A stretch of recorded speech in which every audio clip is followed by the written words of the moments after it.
Assalamualaikum warahmatullahi wabarakatuh.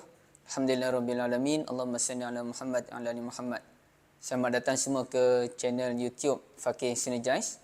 Dan insya-Allah saya Muhammad Zulkhairi akan menggunakan ruang YouTube ini untuk berkongsi sebanyak mungkin ilmu dengan tuan-tuan dan puan-puan sekalian. Dan insya-Allah untuk ruangan YouTube ini saya akan memberikan fokus kepada fiqh tahsin salat dalam usaha memperindahkan ibadah pertama yang akan dihisap oleh Allah Azza wa Jalla di hari akhirat kelak. Kalau kita lihat kepada sabdaan Nabi sallallahu alaihi wasallam, setelah Allah Taala menghisap ibadah yang namanya salat fardu di akhirat kelak, merangkumi salatul zuhur sampailah salatul subuh, maka Allah Taala pun minta malaikat untuk mencari ada tak mana-mana salat sunat yang dikerjakan oleh hamba-Nya yang boleh digunakan untuk menampung kekurangan dalam salatul fardu. Jadi panjanglah kalau kita nak sembang, bincangkan tentang keutamaan salat sunat ini. Tapi untuk permulaan ini, saya lebih nak memberikan fokus dengan merujuk kepada buku Fahami Salat Sunat Perbahasan Menyeluruh dan Mendalam terbitan Faqih Synergize ini untuk membincangkan topik yang pertama, iaitu berkenaan dengan istilah-istilah yang berkaitan dengan salatus sunnah. Okey, itu tumpuan saya dengan tuan-tuan dan puan-puan pada channel untuk siri yang pertama ini. Baik, kalau kita lihat ada beberapa istilah yang merujuk kepada salatus sunnah. Istilahnya adalah, okey, istilah yang pertama disebut sebagai salatus sunnah. Ataupun kalau kita dalam bahasa Melayu, kita sebut salat sunat je lah.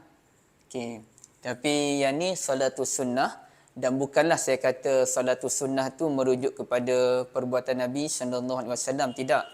Tapi salatus sunnah ni artinya benda-benda sunat yang bukannya wajib.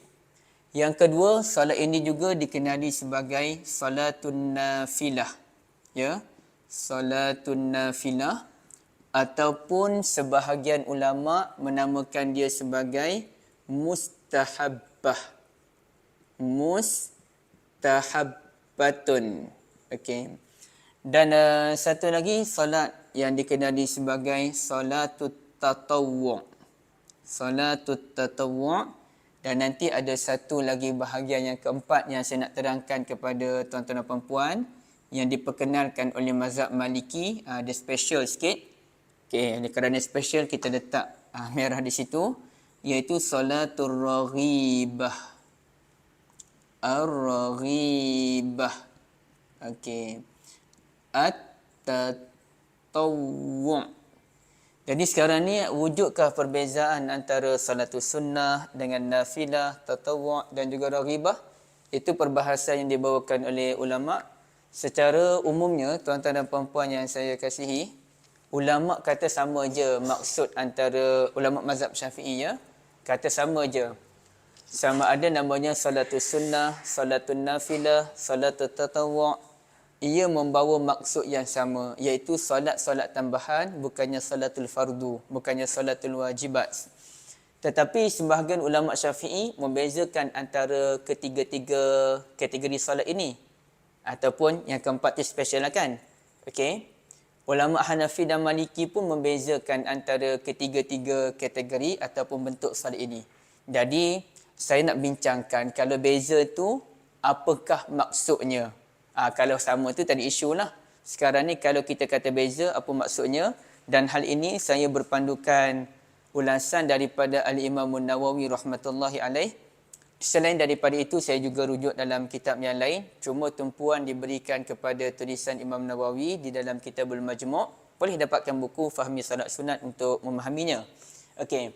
Jadi sekarang ni kalau salatus sunnah ni, dia merujuk kepada salat sunat yang dilazimi oleh Rasulullah sallallahu alaihi wasallam. Okey, apa contoh salat sunat yang dilazimi oleh Nabi sallallahu alaihi wasallam, tuan-tuan dan puan-puan sekalian? Okey, banyaklah salat sunat yang dilazimi oleh Nabi.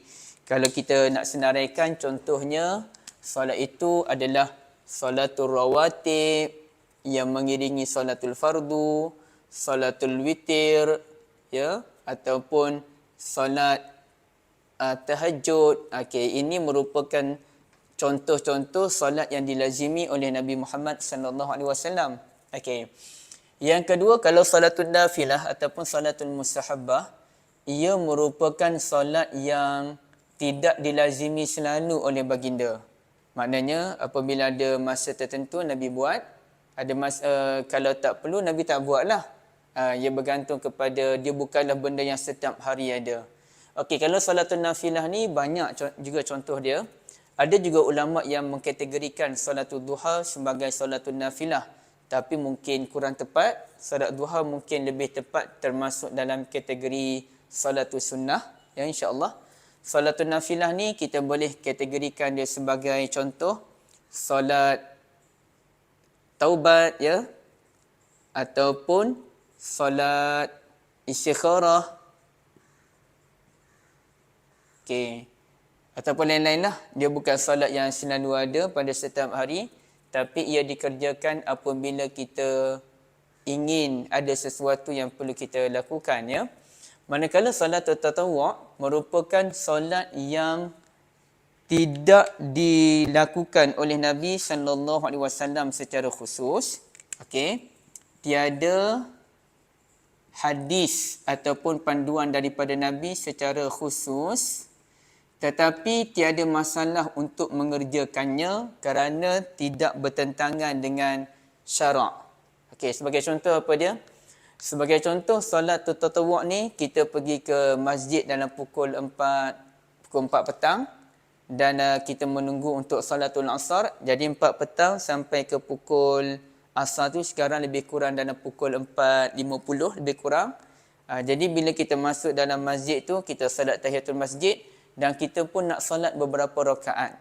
Sebagai mendekatkan diri kepada Allah Azza wa Jalla, kita nak salat dalam 4 rakaat, 6 rakaat, okay, demi mengisi masa lapang.